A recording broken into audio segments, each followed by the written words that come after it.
Salam adik-adik, selamat hari Minggu ya. Semuanya sudah siap memuji Tuhan? Ya, mari kita naikkan satu pujian yang mengatakan Kau dan aku satu keluarga Allah di atas dasar Yesus sang batu penjuru. Mari kita memuji Tuhan bersama-sama.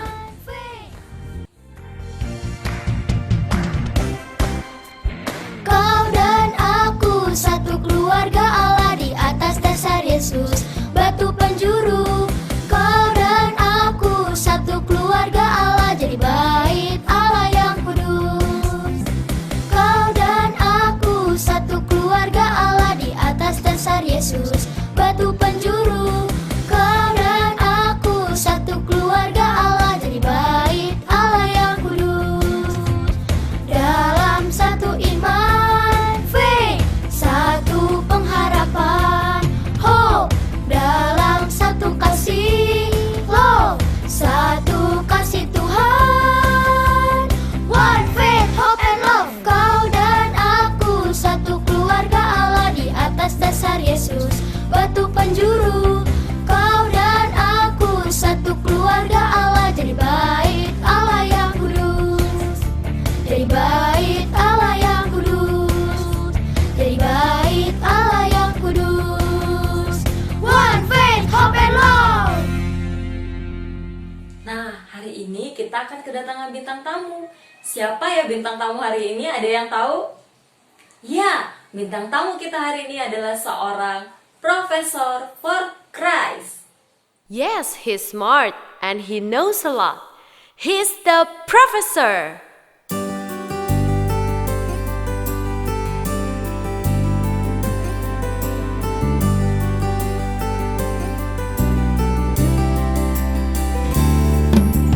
Awal pengetahuan adalah takut akan Tuhan.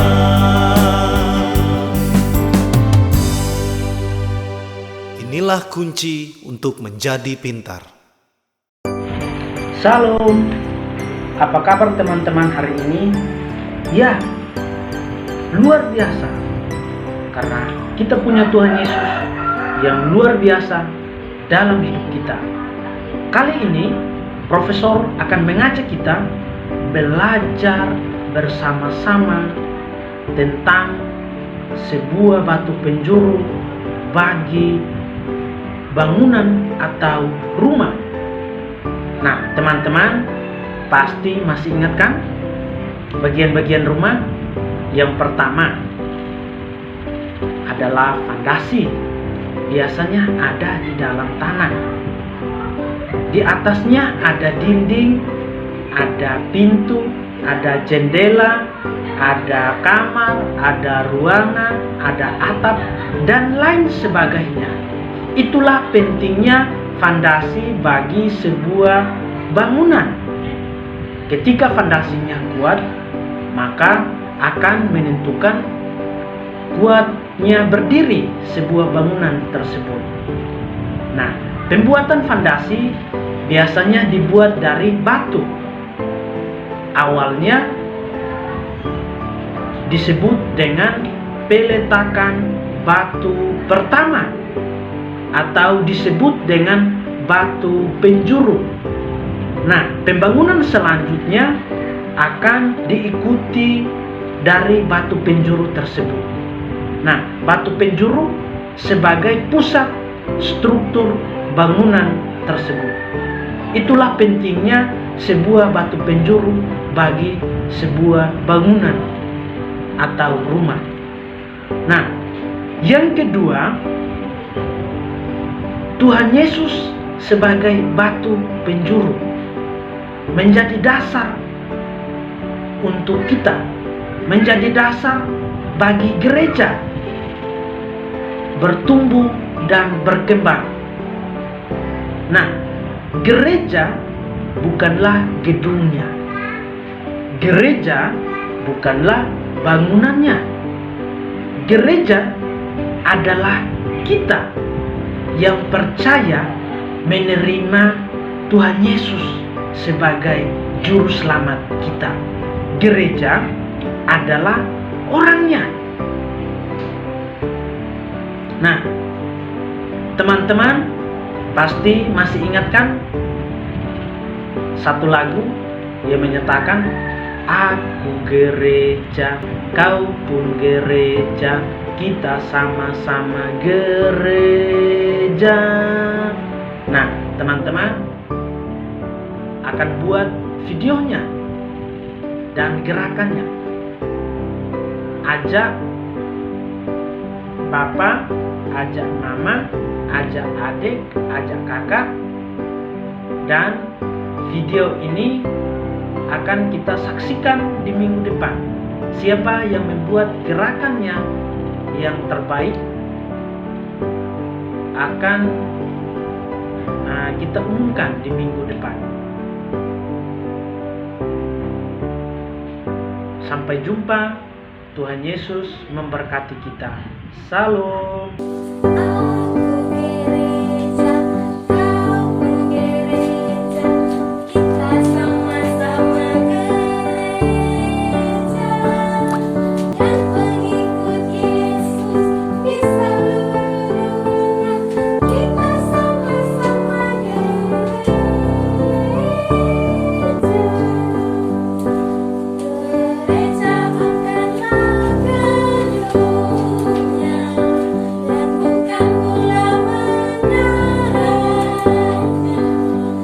Bukalah pintunya, lihat di dalamnya, gereja adalah orangnya.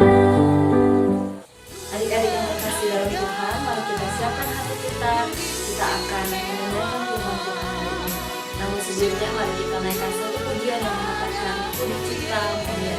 Pujian ini mengatakan bahwa kita semua diciptakan mulia, segambar dan serupa dengan Allah, karena Allah mempunyai tujuan dalam hidup kita anak-anak.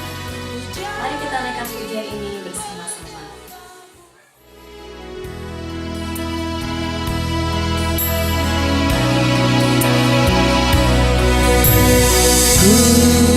Dicipta mulia, oh, dalam gambar dan rupanya, bukan kesalahan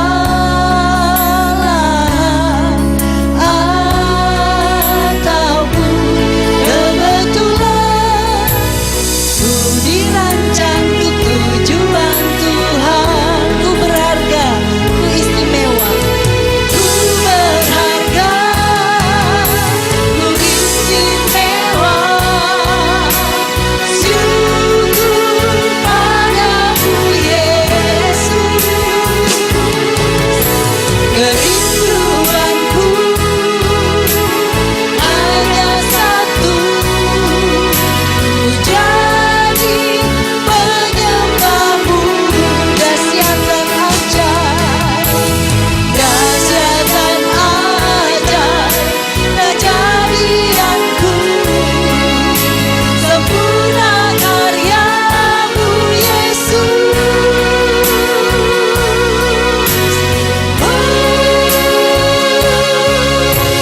Ku berharga, ku istimewa,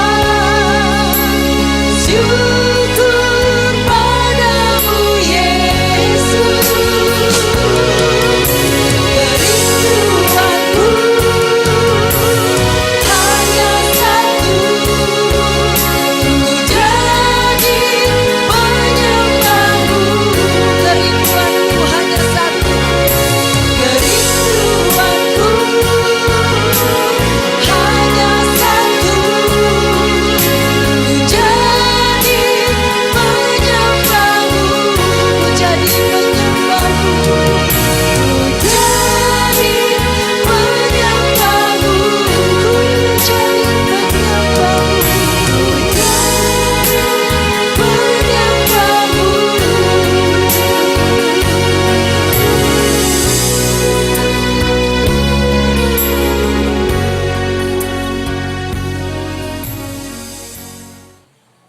Sebelum kita mendengarkan firman Tuhan, mari kita bersatu dalam doa. Kita berdoa. Tuhan Yesus, kami bersyukur kepadamu untuk hari ini. Walaupun kami beribadah dari rumah kami masing-masing, kami percaya Tuhan hadir di tengah-tengah kami. Tiba saatnya untuk kami mendengarkan firman-Mu. Berkati kami ya Tuhan, supaya kami mendengarkan firman Tuhan. Kami siap ditaburi oleh kebenaran firman-Mu. Berkati Kak Irna yang akan menyampaikan firman Tuhan hari ini, dan kami yang akan mendengarkannya. Dalam nama Tuhan Yesus kami berdoa. Amin. Firman Tuhan hari ini terdapat di dalam Kitab 1 Tawarik pasal 22 ayat 2 sampai ayat yang ke-19. Tema firman Tuhan hari ini adalah persiapan untuk mendirikan bait suci. Ayat hafalan kita hari ini terdapat dalam Kitab 1 Tawarik pasal 22 ayat yang ke-19a. Maka sekarang arahkanlah hati dan jiwamu untuk mencari Tuhan Allahmu. Maka sekarang arahkanlah hati dan jiwamu untuk mencari Tuhan Allahmu. Adik-adik yang terkasih dalam Tuhan, Daud memiliki keinginan untuk membangun bait suci, namun Allah mencegahnya. Pekerjaan itu akan dilanjutkan oleh Salomo anaknya. Karena itu, selain persiapan-persiapan bahan bangunan, Salomo juga harus memiliki iman dan ilmu, sehingga bait suci tidak saja megah secara fisik, tetapi menampilkan kemuliaan Allah. Kita bisa melihat di ayat yang ke-7 sampai ayat yang ke-8. Kenapa ya Raja Daud tidak bisa membangun bait Allah? Ayat yang ke-7 dikatakan, kata Daud kepada Salomo, "Anakku, aku sendiri bermaksud hendak mendirikan rumah bagi nama Tuhan, Allahku.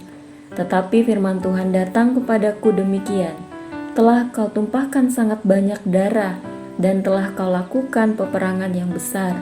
Engkau tidak akan mendirikan rumah bagi namaku, sebab sudah banyak darah kau tumpahkan ke tanah di hadapanku.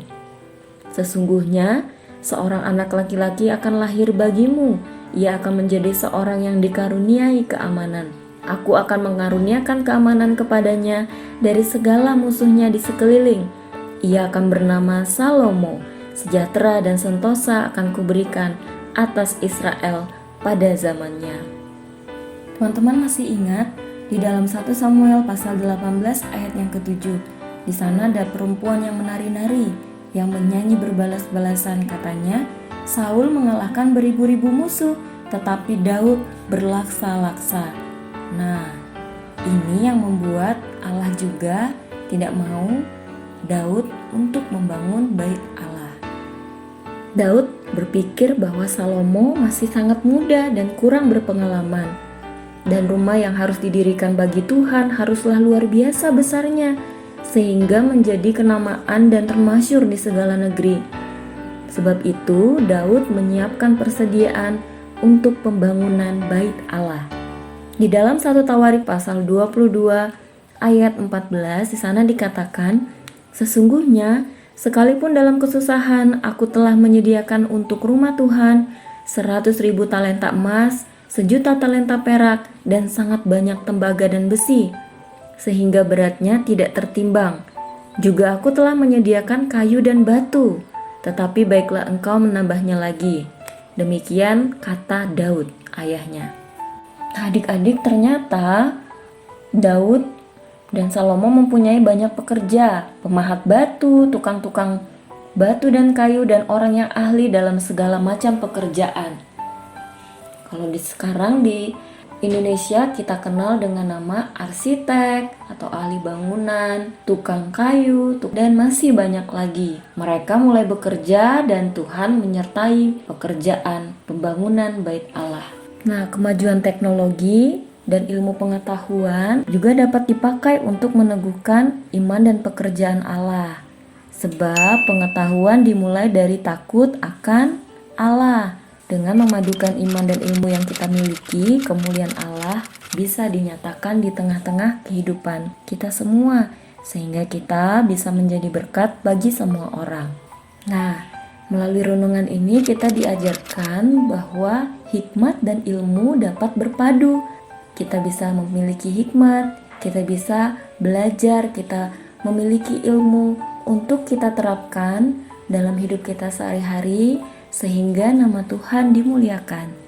Misalnya pada saat ini kita terdampak COVID-19 atau virus corona. Nah, adik-adik bisa belajar online dari rumah untuk adik-adik bisa melakukan pekerjaan yang diberikan dari sekolah pada adik-adik. Untuk adik-adik pergunakan waktunya dengan baik. Mau diawasi atau tidak, adik-adik harus tetap belajar untuk adik-adik sendiri. Jika adik-adik sudah belajar, adik-adik menjadi orang yang pintar, semuanya adik-adik kembalikan untuk kemuliaan Tuhan. Jadi intinya, Tuhan memberikan kita hikmat, kita bisa belajar, kita bisa mengerti pelajaran yang kita pelajari, kita juga bisa melakukan apa yang Tuhan inginkan dalam hidup kita, melalui talenta yang Tuhan berikan, juga melalui ilmu yang kita dapatkan, yang kita pelajari, untuk kita terapkan dalam hidup kita. Jadi jangan jemu, jika kamu tahu itu benar, kamu harus melakukannya dengan sungguh-sungguh, sehingga melalui hidupmu nama Tuhan dimuliakan. Ingat, jangan membohongi orang tua. Kamu mengatakan ingin mengerjakan tugas sekolah. Nah, Tuhan sudah memberikanmu kesempatan dan hikmat untuk kamu belajar, supaya kamu mempergunakannya dengan baik ya. Jangan untuk main game, jangan untuk bersenang-senang saja, bahkan untuk melakukan sesuatu yang buruk. Tetapi kamu harus mempergunakannya dengan rasa takut akan Tuhan dan dengan kesungguhan, sehingga kamu memperoleh nilai yang baik di sekolah dan kamu juga menjadi berkat bagi semua orang, sehingga nama Tuhan dimuliakan melalui hidupmu. Demikian firman Tuhan hari ini. Tuhan Yesus memberkati. Salam.